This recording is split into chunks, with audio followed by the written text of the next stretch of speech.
बेटा आपने बहुत अच्छा से तैयारी किया है, लेकिन अगर आप कॉपी को ठीक से लिखना नहीं जानते हैं ना बेटा, तो याद रखना ये तैयारी जो है आपका बेकार हो जाएगा। हम मानते हैं आप 70% कर लेंगे, 80% कर लेंगे, लेकिन याद रखना बेटा 90%, 92, 98, 99% आप कभी नहीं कर सकते हैं। इसका मतलब ये है मेरे प्यारे भाई और प्यारे बच्चों, इसका मतलब ये है कि आप अगर एग्जाम में अच्छे से कॉपी लिखने आपको नहीं आता है ना, तो फिर याद रखना मेरे दोस्त, आप कभी भी टॉपर नहीं बन सकते हो, चाहे आपने कितना अच्छा से तैयारी क्यों ना किया। तो प्यारे बच्चों, आज हम लोग बात करने वाले हैं कि एग्जाम में टॉपर्स अपना कॉपी कैसे लिखते हैं। ठीक है प्यारे बच्चों, तो एकदम आप वीडियो को अंत तक देखिएगा, आपको 100% बेटा समझ में आ जाएगा कि कॉपी हकीकत में कैसे लिखा जाता है और टॉपर्स कैसे लिखते हैं। याद रखना प्यारे बच्चों, टॉपर्स भी जो उतना अच्छा से लिखते हैं ना, वो भी किसी टीचर के गाइडेंस के द्वारा ही लिखते हैं।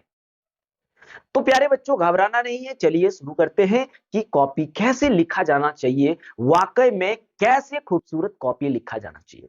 एक हम कहावत कहना चाहते हैं दोस्तों, देख लेना, कोई भी खूबसूरत चीज तब तक आप देखते रहते हो जब तक आपका मन नहीं भर जाता, लेकिन आप गंदी चीजों को कभी नहीं देखते हो। देखते हो बताओ, कभी नहीं देखते हो, छी अरे नहीं देखेंगे, ये ठीक नहीं लग रहा, आप जरूर करते हैं। लेकिन अगर आपको खूबसूरत चीज दिख जाता है तो आप 100% उसको देखते रहते हैं। वैसे ही टीचर्स भी चेक करते हैं कॉपी प्यारे बच्चों, वैसे टीचर्स भी कॉपी चेक करते हैं कि जिसका खूबसूरत होता है, जिसका खूबसूरत होता है उसको बड़ी अच्छा नंबर मिलता है, और जिसका कॉपी खूबसूरत नहीं होता है ना, उसको अच्छा नंबर नहीं मिलता है।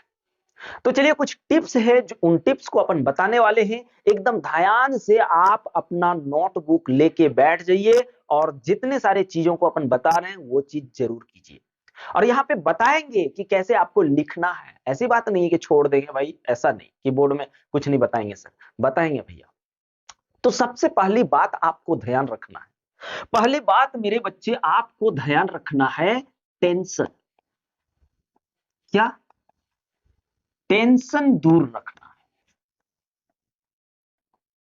टेंशन दूर रखें। क्योंकि बहुत ऐसे बच्चे होते हैं ना भैया, कि जैसे एग्जाम का सुन लेता है ना, एग्जाम का डेट जहां सुन लेता है, उसको घबराहट सा फील होने लगता है कि यार क्या होगा मेरे साथ, एग्जाम में क्या होगा। तो ये घबराहट कभी भी अपने अंदर नहीं आने दीजिए। अगर एक बार आने दे दिए ना भाई, तो वो फिर जाएगा नहीं, बता दे रहे।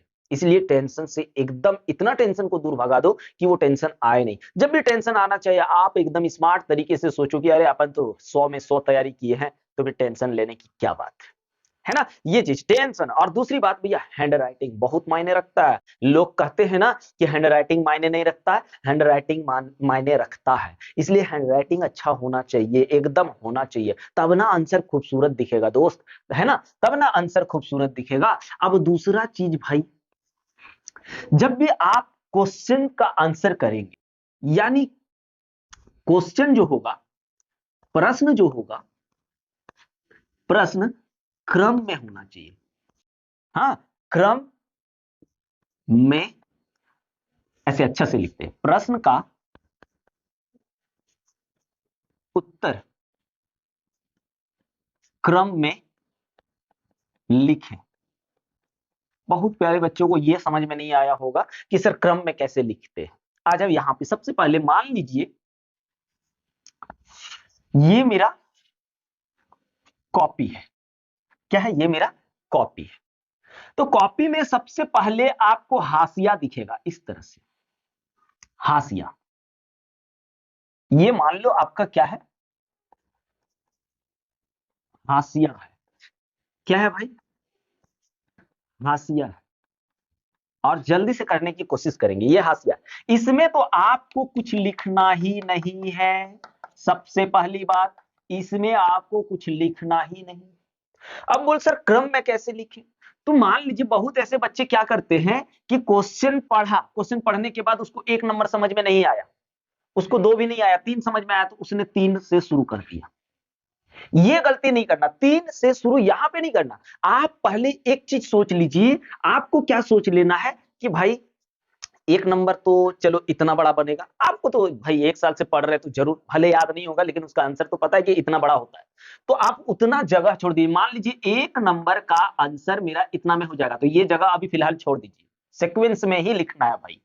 उसके बाद 2 नंबर के लिए भी चलो इतना जगह में, तो 3 नंबर मेरा यहां से होगा ना, तो आप पहले ही 3 नंबर पहले ही लिखिए क्योंकि आपको पता है, लेकिन 1 नंबर और 2 नंबर का जगह छोड़ करके लिखना है। 1 नंबर और 2 नंबर का जगह छोड़ करके लिखना है। उसके बाद मान लो 4 नहीं बना, तो 4 अभी फिलहाल छोड़ दो, यहां जितना जगह लेगा उतना 4 छोड़ दो। अब 5वां नंबर में आ जाओ, 5वां का आंसर आप जान रहे तो उसको लिख लो, फिर छठा भी सक रहे तो छठा लिख लो, 7वां नहीं सके तो 7वां का वहां पे छोड़ दिए जगह, 8वां यहां। यानी इस तरह से सीक्वेंस में होना चाहिए। ऐसे क्या होता है, देखिए ऐसे होता क्या है, टीचर्स क्या करते हैं, क्वेश्चन नंबर 1 देखा या नहीं बनाया, ठीक है, question number 2, question number 3, question number 3, ऐसे करके वो सीरियली चेक करेगा ना, तो उसको टेंशन नहीं होगा, दिक्कत नहीं होगा। और अगर सर को दिक्कत हो गया तो फिर आपको दिक्कत हो जाएगा, मैं बता रहा हूं, आपको दिक्कत हो जाएगा। इसलिए सर को दिक्कत देना ही नहीं है, सर आराम से आप चेक करिए कॉपी, उस हिसाब से आपको लिख के देना है। ठीक है प्यारे बच्चों, कोई दिक्कत नहीं हुआ होगा ना, बिल्कुल वैसे ही लिखना है। अब तीसरा पॉइंट याद रखना दोस्त, तीसरा पॉइंट में आपको याद रखना, जब ये अंतर, समझिए बात को, अंतर, अंतर मतलब डिफरेंस ना, डिफरेंस जब भी लिखो, डिफरेंस को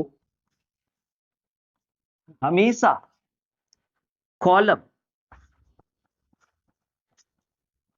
बनाकर लिखें। अब बहुत बच्चे क्या करते हैं जानते हो, बहुत बच्चे क्या करते हैं, जैसे मान लीजिए दो क्वेश्चन, एक क्वेश्चन दिया, उसमें क्या कहा, मान लीजिए क्लास 10th के साइंस से, कहा कि संयोजन अभिक्रिया और वियोजन अभिक्रिया में अंतर बताइए। तो बहुत बच्चा क्या करते हैं, ये मान लीजिए कॉपी का पेज है, ये आपका हाशिया है, ये भी हाशिया है मान लीजिए। तो बच्चा क्या करते हैं, यहां पे संयोजन अभिक्रिया लिख लिया, संयोजन अभिक्रिया का डिफिनेशन वगैरह लिख दिया, फिर से वियोजन अभिक्रिया लिखा, वियोजन अभिक्रिया का डिफिनेशन वगैरह लिख दिया। ये गलती कभी नहीं करना दोस्तों। जब भी आप लिखोगे, एक तरफ संयोजन अभिक्रिया, छोटा छोटा हो जा रहा है, रुक जाओ, अरे किधर गया भाई, थोड़ा बड़ा ही करना होगा, ये तो समझ में आया ना, इसको मिटाते हैं। मान लीजिए दोस्त, ये पेज है, ये हाशिया है ना, तो बहुत बच्चा क्या करता है, संयोजन अभिक्रिया लिख लिया, अभी संयोजन का ही लिए है। अगर आप आर्ट्स के हैं तो आर्ट्स में देखिए क्या है, साइंस का है तो साइंस वाला देखिए, 12th का है, 10th का है, जिसका भी है सबका एक ही जैसा होता है भैया, आंसर राइटिंग अलग अलग नहीं होता। संयोजन अभिक्रिया ऐसे लिख लिया, डिफिनेशन मार दिया, यहाँ पे हो गया, एग्जाम्पल भी दे दिया। अब फिर से बच्चा ने क्या किया, वियोजन अभिक्रिया अब लिख दिया, बोला अंतर लिखने बोला है तो दोनों में ये अंतर है, ऐसे करके चलो आंसर लिख दिया। ये तरीका 100% गलत होता है, ये तरीका दोस्तों 100% गलत होता है। आप जब भी लिखो कॉलम बनाओ, बीच में एक तरफ लिख दीजिए संयोजन, दूसरी तरफ वियोजन अभिक्रिया, ठीक है। अब 1 नंबर संयोजन अभिक्रिया का लिखिए, फिर इसका 1 नंबर लिखिए, जो भी हुआ जो भी हो, इसका दूसरा नंबर, और रोमन नंबर में लिखने की कोशिश करो, नंबरिंग, हाँ, इसका चलिए दूसरा लिख दिए, इसका भी चलिए दूसरा लिख दिए, तीसरा पॉइंट इसका भी लिख दिया, इसका लिख दिया, इधर से भी तीसरा पॉइंट हमने लिख लिया। हमेशा कॉलम में बना के लिखने की कोशिश करो। अब बहुत बच्चा सोचेंगे सर अगर एक एक रहे तो, एक एक रहे तो क्या करें, एक एक रहे तो भी भैया इतने छोटा में लिख दो ना, कॉलम बनाओ, लेकिन ये लिख लीजिए 1 नंबर इसका एक, अगर एक एक, लेकिन एक एक अंतर कभी लिखने बोलता ही नहीं है। जब भी अंतर पूछेगा कम से कम 2 अंतर तो लिखना होगा, लिखने बोलेगा भी। ठीक है प्यारे बच्चों, उम्मीद करते ये भी आपको बड़ी अच्छा से समझ में आया होगा कि जब भी लिखो टेबुलर फॉर्म में लिखो अंतर को, जब भी अंतर लिखो कैसे, टेबुलर फॉर्म में लिखो मेरे प्यारे बच्चों, टेबुलर फॉर्म में। चौथा पॉइंट की अगर बात करें तो 5 नंबरिया क्वेश्चन होता है, मतलब बड़ा नंबर का होता है। तो जब आपका यहां लिख देते हैं अपन, जब लंबे उत्तर लिखें तो पॉइंट में लिखें। अब बहुत प्यारे बच्चों को ये भी नहीं समझ में आया होगा कि सर क्या बता रहे हैं, आज हम समझाते हैं। मान लीजिए ये आपका पेज है, मान लीजिए आपका ये पेज है, ठीक है, पेज है। एक क्वेश्चन अपने को दे दिया, मान लीजिए कि हमारे हमारे शरीर में कार्बन डाइऑक्साइड का परिवहन कैसे होता है, ऐसे 5 नंबर का बोल दिया। अब ये इसका आंसर तो बड़ी लंबा आएगा, तो आप जब भी आंसर लिखो, जैसे पहले लिख लेंगे कि हमारे शरीर में कार्बन डाइऑक्साइड का परिवहन इस प्रकार होता है, फिर पहला नंबर, दूसरा नंबर, तीसरा नंबर, चौथा नंबर, उसके बाद लास्ट में उसका निष्कर्ष लिख दीजिए। बड़ी अच्छा लगेगा देखने में भैया, बहुत अच्छा देखने में लगेगा। चाहे आप हिस्ट्री लिख रहे हैं, चाहे इंग्लिश लिख रहे हैं, ठीक है, चाहे आप हिंदी लिख रहे हैं, अगर लंबे क्वेश्चन हो, लंबे आंसर हो, तो आप हमेशा कोशिश करें कि उसको पॉइंट वाइज लिखें, पॉइंट पॉइंट पॉइंट में लिखें। याद रखना दोस्तों, आपका बहुत खूबसूरत दिखेगा आंसर, बहुत खूबसूरत दिखेगा। और जब आपका आंसर खूबसूरत दिखेगा तो सर भी आपको नंबर खूबसूरत ही देंगे। तो प्यारे बच्चों, आप लोगों के लिए इतना मेहनत कर रहे हैं दोस्तों, लगता है अब YouTube छोड़ना पड़ेगा दोस्त, क्योंकि आप लोग थोड़ा सा भी सपोर्ट नहीं कर रहे हैं। अगर आप लोगों को थोड़ा सा भी दया आ रहा है भैया, थोड़ा सा भी, अगर आप अपना गुरु मानते हैं, अगर दोस्त मानते हैं, अगर भाई मानते हैं, तो प्लीज दोस्तों ज्यादा से ज्यादा कमेंट कीजिए, लाइक कीजिए, और जितना हो सके दोस्तों वो शेयर कीजिए दोस्त। नहीं तो लास्ट में क्या करेंगे, मजबूर हो जाएंगे, लास्ट में छोड़ देंगे यूट्यूब, और कोई चारा ही नहीं है भैया। अब कितना बोलिए, कितना सब्र करें, कितना, आप ही लोग बताओ। आप लोग तो सपोर्ट करना नहीं चाहते हैं, और क्या बोले। तो चलिए और नेक्स्ट पॉइंट देख लेते हैं ना। तो जरूर कीजिएगा दोस्तों, आप लोग से रिक्वेस्ट है, अगर आप लोग से रिक्वेस्ट कर रहे हैं भैया, तो कम से कम तो आप लोगों का हक बनता है कि शेयर जरूर करें और चैनल को सब्सक्राइब भी कर लें जरूर भैया, एकदम आप लोगों का बनता है भैया। रुलाओगे तो नहीं भैया, अभी रो देंगे भैया ऐसे करोगे तो, बता दे रहे भैया। तो चलिए अब हम लोग पांचवा देखते हैं। पांचवा, जो आप जब भी फाइनल आंसर लिखोगे, फाइनल आंसर लिखोगे, हाँ फाइनल आंसर लिखोगे, तो उसे हाईलाइट जरूर कर दें, हाईलाइट जरूर करें। अब हाईलाइट कैसे करेंगे, आप समझते हैं आप। देखिए, फिजिक्स में हाईलाइट और केमिस्ट्री में हाईलाइट और मैथ में हाईलाइट एक तरह से होता है, लेकिन अगर इंग्लिश का लिख रहे हैं, हिंदी का लिख रहे हैं, हिस्ट्री का लिख रहे हैं, ज्योग्राफी का लिख रहे हैं, इकोनॉमिक्स का लिख रहे हैं, ठीक है, तो उसमें अलग तरह से होता है। अगर आप साइंस का लिख रहे हैं, फॉर एग्जाम्पल मैग्नेटिक, सॉरी, विद्युत बल बराबर क्या, क्यू, रुकिए, इलेक्ट्रिक फील्ड, या फिर फोर्स ही लिखते हैं, force is equal to Q E. मेरा ये फाइनल आंसर, हमने इधर मान लीजिए बहुत सारा डेरिवेशन दिया था, बहुत सारा हमने काम किया, बहुत सारा बनाने के बाद मेरा फाइनल आंसर एफ बराबर आया क्यू ई। तो आप इसको क्या करो, ऐसे करके हाईलाइट कर दो। अब इससे क्या फायदा होता है, समझिएगा बात, इससे क्या होता है फायदा।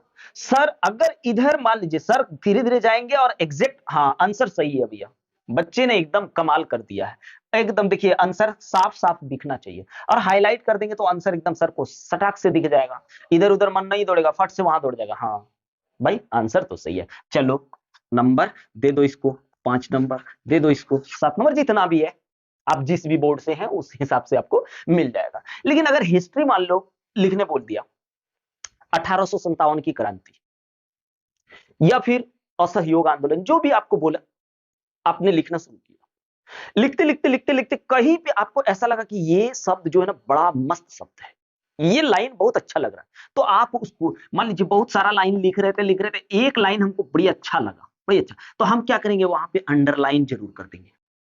अंडरलाइन कर देंगे तो सर को लगेगा हाँ इंपॉर्टेंट वर्ड है वहां पे, तो आपका इंपॉर्टेंट वर्ड सर जरूर देखेंगे, हाँ भाई खुश कर दिया आपने, बहुत अच्छा लिखा भाई। चाहे आप इंग्लिश लिखो, हिंदी लिखो, या फिर सोशल लिखो भैया, ठीक है, आर्ट सब्जेक्ट लिखो, आप हमेशा कोशिश करोगे जो इंपॉर्टेंट वर्ड है, इंपॉर्टेंट सेंटेंस है, उसको आप अंडरलाइन जरूर करें, जिससे सर को पता चल जाता है कि बच्चे ने यहाँ पे कुछ अच्छा चीज लिखा है, उसी को बोलते हैं हाईलाइट करना। समझ गए ना भाई। अब लास्ट पॉइंट जो दिखा रहे हैं ना आपको, सबसे इंपॉर्टेंट पॉइंट दिखा रहे हैं भैया कि अब देखो बच्चे कम बचे पेज में ना लिखें। आइए समझते हैं यहां पे। जैसे मान लीजिए, समझने की कोशिश करिए, एकदम आराम से आपको समझाएंगे। मान लो भाई ये मेरा कॉपी है, हमने 2 नंबर का क्वेश्चन का आंसर दिया दिया इतना तक में हमने 2 नंबर का क्वेश्चन का आंसर कर लिया। अब तीसरे नंबर का आंसर इस पेज में कंप्लीट नहीं हो पा रहा। तीसरे नंबर का आंसर इस पेज में कंप्लीट नहीं, बल्कि पेज को पलटे, उसके बाद पलटने के बाद हमने लिखा इतना तक। अब यहां पे मेरा फाइनल आंसर है पेज पलटने के बाद। तो अब सर देखिए, सर क्या करेंगे, सर देखेंगे यहां पे, अरे इतना तो इसका आंसर नहीं है, फिर पेज पलटेंगे तब देखेंगे। तो उससे अच्छा जब यहां फाइनल आंसर ना हो पा रहा हो कंप्लीट आंसर, तो 3 नंबर को इसमें लिखे ही ना, यहां पे लिख दे PTO, page turn over. Sir page पलटिए, आगे तरफ हमने पेज पलटिए सर, अगला पेज में हमने क्वेश्चन नंबर 3 का आंसर लिख दिया है, आप वहां पे जाकर के देख लें। हमने यहां छोड़ दिया, PTO लिख दिया, ठीक है। अब देखो बहुत ऐसा बच्चा क्या करते हैं, मान लीजिए ये पलटे नहीं, पलटे पेज नहीं है, इसमें हमने पलटा पीछे तरफ लिखा, इसमें मान लीजिए पलटे नहीं। अब यहां पे हमने 3 नंबर का आंसर लिखा, यहां तक गया, यहां तक गया, पेज पलटे नहीं, ऐसे पेज है। अब हमने इस पेज में आगे यहां लिखा, अब क्या करें सर, तब इस पेज को छोड़ के इसी में डायरेक्ट लिखें क्या? नहीं भैया, अगर आपका पेज ऐसे है पलटना ना पड़े तो आप यहां से लिखिए और यहां तक कंप्लीट करिए, कोई दिक्कत नहीं। लेकिन अगर पलटना पड़े, पेज पलटना पड़े और यहां पे कंप्लीट आंसर ना हो, तो आप दूसरे पेज में ही लिखें, वो बेटर होगा, क्योंकि सर को तकलीफ नहीं होगा मेरे दोस्त। समझे ना? इतना तक तो उम्मीद करते हैं आपको बहुत अच्छा से समझ में आ गया होगा। अब लास्ट पॉइंट आपको जरूर देखना चाहिए। लास्ट पॉइंट जो है भैया, ऐसी बता दे रहे हैं, लास्ट पॉइंट जो बताने जा रहे हैं, सबसे इंपॉर्टेंट चीज बताने जा रहे हैं। बहुत देखना, याद रखना, कुछ ऐसे बच्चे होते हैं जिसको क्वेश्चन नहीं आ रहा, वो छोड़ देते हैं, बस चलो भाई मेरा खत्म हो गया, अब निकलो, ये क्वेश्चन बोल हो ही नहीं रहा तो क्या लिखेंगे। देखो प्यारे बच्चों, किसी भी टीचर आपको फेल नहीं करना चाहता, तो आप क्या करिए, जो क्वेश्चन लास्ट तक नहीं बना पाए, अब वो छोड़ने के कागार पर आप आ गए, तो उस टाइम आप कभी भी ये गलती ना करें कि छोड़ के चलो भाई कॉपी जमा कर दो ना। आप उसमें कोशिश करो, जो आपसे आ रहा है, जो आप सक रहे हैं, उसको लिखने की कोशिश कर दो। लेकिन कभी भी क्वेश्चन खाली मत छोड़ो, क्वेश्चन टच जरूर करो, जितना हो सके आप लिखने की कोशिश करो। हो सकता है सर आप पे राजी हो जाए, आपसे खुश हो जाए, सर को अच्छा लग जाए आपने लिखा वो, और आपको 5 नंबर की जगह 3 नंबर दे दिया, 3 नंबर की जगह 2 नंबर दे दिया, तो ऐसे तो 2 नंबर तो इंक्रीज हो जाएगा ना दोस्त, हो जाएगा कि नहीं? तो ये चीज कभी गलती से नहीं करना कि भाई छूट गया तो छूट गया।